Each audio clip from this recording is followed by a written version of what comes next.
Hello, everybody. Welcome to Cryptids and Critters Paranormal. I'm your host, the Dooster. I've got a little story I want to share with you today, and I have this good friend on this coffee cup. This is who we're going to be talking about today, if you can see the picture of it here. This cup was sent to me by a friend of mine up in Massachusetts, who was a direct descendant of this guy, and I found this article while I was doing some research for my book, Execution of Murder.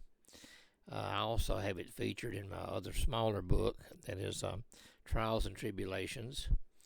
My books are available on Amazon. You can order them straight from Amazon, or you can shoot me an email at ghosthunter911@gmail.com.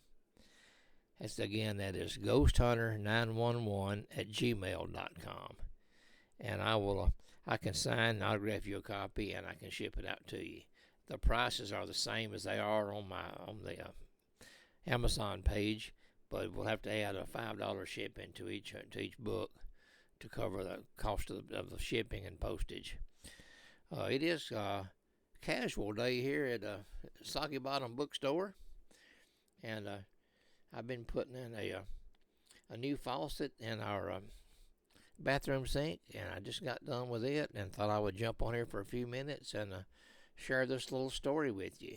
This is a true story, and I call this one In Younger Days, and you will catch the pun in this when I start reading the story.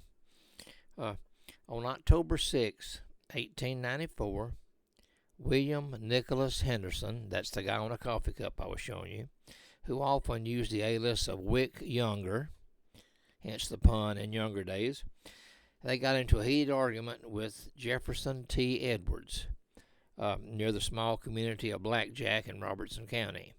The community of Blackjack is now known as Lamont, and this Edwards guy, as far as I know, I'm no relation to him, but it's possible he could be a distant relative of mine. They were Wick and the Edwards guy they were friends and neighbors since childhood. Henderson was age 37, and Edwards age 33. They grew up together just down the road from each other.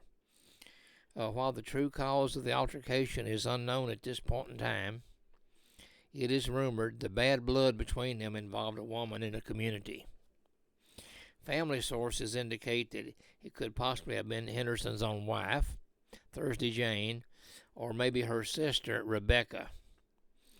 But it is purely speculation at this time. Just how long the bad blood had existed between them is anybody's guess. What we do know is Edwards was found murdered near his home, having been shot and beaten over the head with a steel rod. Evidence at the scene, along with several witnesses, implicated Henderson in the murder. Henderson was arrested and lodged in the Robertson County Jail in Springfield. Toward the end of the following January, the Robertson County Grand Jury was called into session.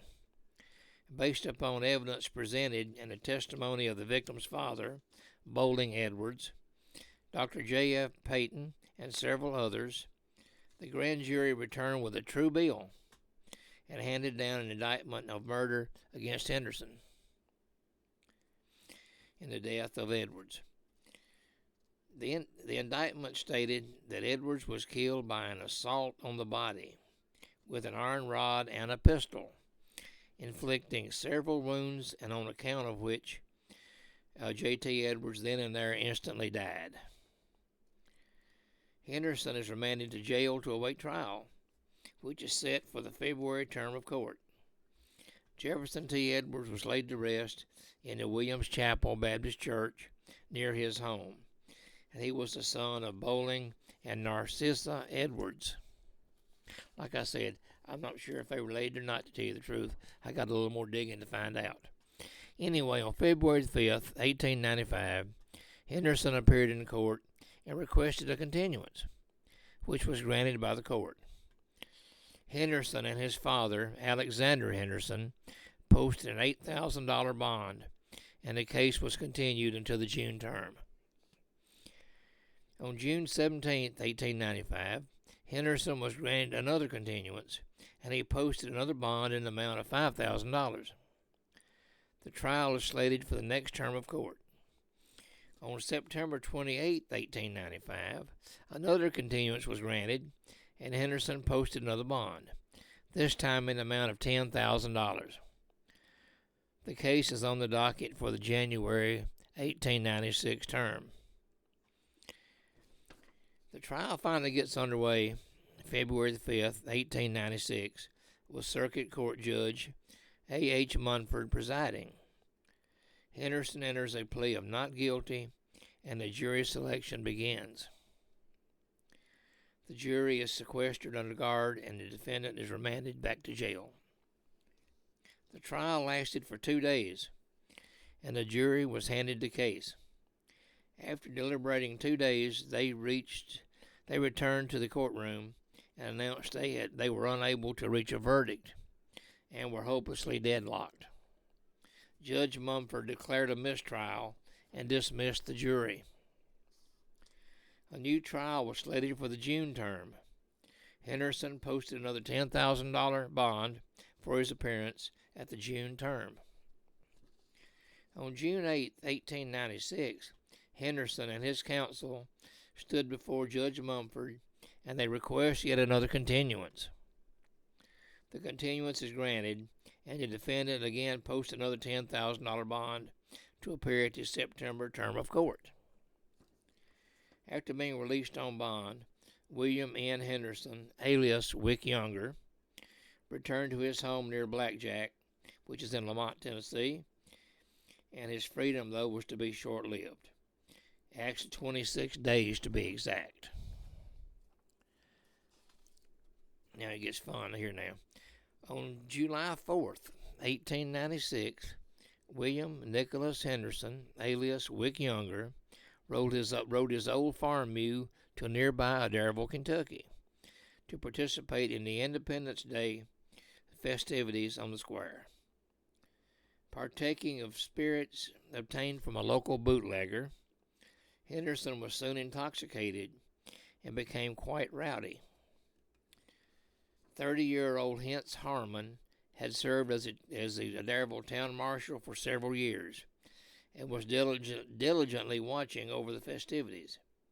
He had been keeping a close eye on Henderson, who by this time was getting quite loud and mouthy, and it seemed the more he drank, the louder and the more boisterous he got. Harmon walked over to Henderson and threatened to lock him up if he didn't quiet down and behave. Henderson let loose with a tirade of obscenities that would have made a sailor proud, whereby Harmon pulled his pistol and ordered Henderson to leave town before things got out of hand. Henderson reluctantly climbed on his mule and, giving Harmon the finger, rode off in the direction of Blackjack. Harmon thought it was over, and convinced Henderson had left town, he returned to the festivities at hand. It was not over for Henderson, not by a long shot. So we'll get another cup of coffee out of my Henderson cup here.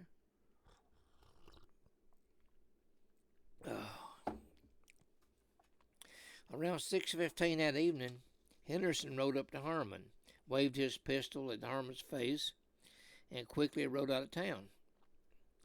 Harmon gave chase on horseback and rapidly gained on Henderson. A short distance down the road, just past the Henry Fugate residence, both men dismounted, and a gunfight erupted. It is uncertain to this day as to who actually fired the first shot, but witnesses later stated they heard 5 shots total. When news of the gunfight reached town, swarms of curiosity seekers swarmed to the grisly sight.